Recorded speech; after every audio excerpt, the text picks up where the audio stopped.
Aloha. My name is Kyle Everett, and for my final project, my final presentation, I will be doing on Robert Nesta Bob Marley. All right, and so Robert Nesta Bob Marley grew up in the island nation of Jamaica. Jamaica is an island nation of 50 miles in width and 4,243 square miles in area. It's situated in the Caribbean Sea, just south of Cuba and west of Haiti and the Dominican Republic. Christopher Columbus claimed Jamaica for Spain after landing there in 1494. In 1655, the British forcibly took over Jamaica, and during its first 200 years of British rule, Jamaica became one of the world's leading sugar exporting and thus slave dependent nations. People of African descent far outnumber the Europeans, and as early as the 1670s, only 10 years after slaves were imported to Jamaica from Africa, causing a very strong diaspora of African cultures into Jamaica. As slaves were freed, the Christian faith gained credibility as British Christian abolitionists and Baptist missionaries educated former slaves in the struggle against slavery. This coupling of Christianity and Afrocentrism, or African pride, rooted in Jamaica, led to the fairly easy and widespread acceptance of the Rastafarian belief.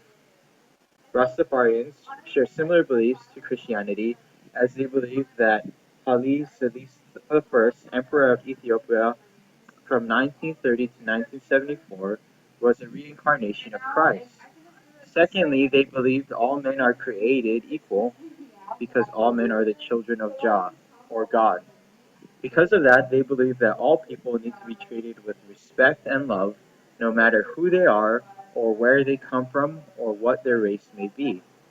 Due to Jamaica's early success in the sugar industry, slaves and later indentured servants showed up from all over the world, including China and India.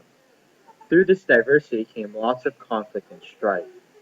Through Rastafarian beliefs and advocates, Jamaica has been able to find a way to unite Jamaica and has been very influential in this highly diversified country. This unique belief system has helped to accentuate the Jamaican motto of out of many, one people. Robert Nesta Marley was born in Jamaica February 6, 1945, to European father, a Captain Norval Marley of the British Navy, while his mother was a young African Jamaican woman named Cedella Malcolm. Although Bob lived in a house with a mixture of culture, he also lived in a community where many customs of his African ancestry were preserved and celebrated.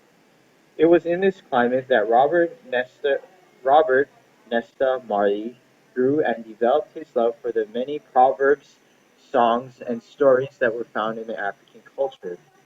It was from his humble beginnings that Bob would later provide deeper cultural context in an aura of mysticism to his adult songwriting.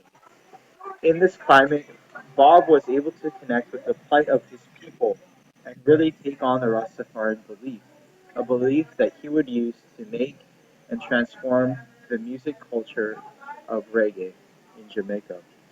With an enormous love not only for his people but for all people around the world, Bob Marley found home in the Rastafarian faith, which would drive him around the globe, spreading the messages of peace, love, courage, and especially to all those of Aboriginal descent. Even after receiving assassination attempts, Bob Marley's determination con- continued. He would perform in Jamaica in an attempt to stop the many riots which were occurring in the 1970s between two political candidates. In this concert, he was able to bring the two rivals together on stage to shake their hands. Because of Bob's courage and outright advocacy for peace, he received a Medal of Peace from the United Nations. His work did not stop there as he traveled around the globe to such places as Ethiopia, Kenya, New Zealand, and Australia, advocating peace, love, and equality to all people, all indigenous people. To serve as He served as a beacon of hope to all people around the world. Because of his deep desire to change and reshape the world, and his desire to empower the less fortunate, Bob Marley was the main force in not only the creation of reggae music, but in its spread across the world. Because of this influence, many components of reggae can still be traced and attributed to Bob Marley, and can still be seen and felt today. Bob Marley could be said to be a founding father to reggae music, which has helped many different people and cultures come closer together. Now we'll focus on some of the reggae aesthetics that are found, and some of which were helped founded by Bob Marley. The best way to describe reggae music would be as a crucible of almost all Western Hemisphere African derived musical forms, because it incorporates a huge variety in associated genres such as rhythm and blues, jazz, African and Latin music. As well, it incorporates the instruments of rock using the drum set, bass, guitar, electric guitar, and keyboard, giving it an extra rock flair. With the use of Western instruments, hegemony is often portrayed in the medium of this genre. The social commentary in the text is very strong and carries a voice of its own, oftentimes referring to themes of love, peace, pride to indigenous people, while referring to political and social circumstances surrounding the world and the love of God. Though there may be an overall feel of rock through the instrumentation of reggae, the nuance is very strong and has a powerful effect to those who are able to comprehend its deeper meaning by seeing the strong syncretism prevalent in reggae, all modeled and inspired by Bob Marley's passion on these beliefs. One of the most distinguishing factors into reggae is the rhythmic accents on the offbeats, usually played by the bass guitar, with two sources of rhythm, one being the drum set and two uniquely being the bass guitar. There is a unique timeline that is created with the bass playing the standard rhythmic cycle in the timeline, and the drum set accompanying it with the additional variations, creating timeline and variation. This relationship was founded in reggae and helps perfectly coincide with the upbeat theme that is found therein. Another facet of reggae music that ties it to its many roots of African music culture is the basic call and response form. In reggae, the call and response is usually initiated by the lead singer, while the backup singers respond. And lastly, multiple simultaneous timbres are a big part of reggae music. This clearly can be seen because reggae music has always been played with at least two sources of rhythm, usually the bass and snare drum, but also incorporates many other instruments such as the cymbals and claves. Sometimes these instruments will play in harmony, but oftentimes, as it is normally found in South American music, are found being played in different but complementary rhythms. In this upcoming video, we will see one of Bob Marley's songs called Concrete Jungle. As we listen to the song, just pay attention to the bass line and the drum set and how they intertwine in creating an upbeat and complex timeline.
All right, so from that video, we were able to hear the different um, reggae aesthetics, and that song especially focused on the plight of the Jamaican people, those indigenous people. So we hear that theme being portrayed in his music, and it's a theme that's continued to be portrayed in reggae music today.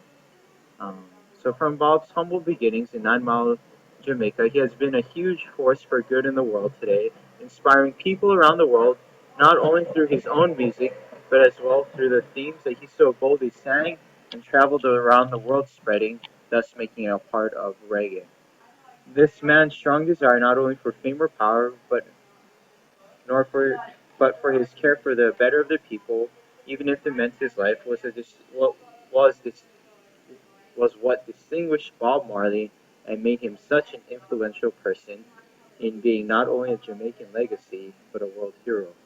This is what made his music stick out, and this is what his influences on reggae music stay with us even today.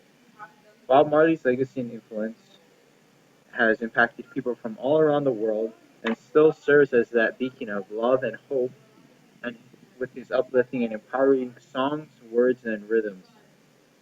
Even in the third world, even in third world war-torn countries such as Ghana, he brings happiness and hope through the music that he shaped and formed, changing the world forever. Um, on this slide is a video presentation about Bob and how the people in Ghana idolized Bob and how they showed his love. So I encourage you to watch this video later. You have a good day.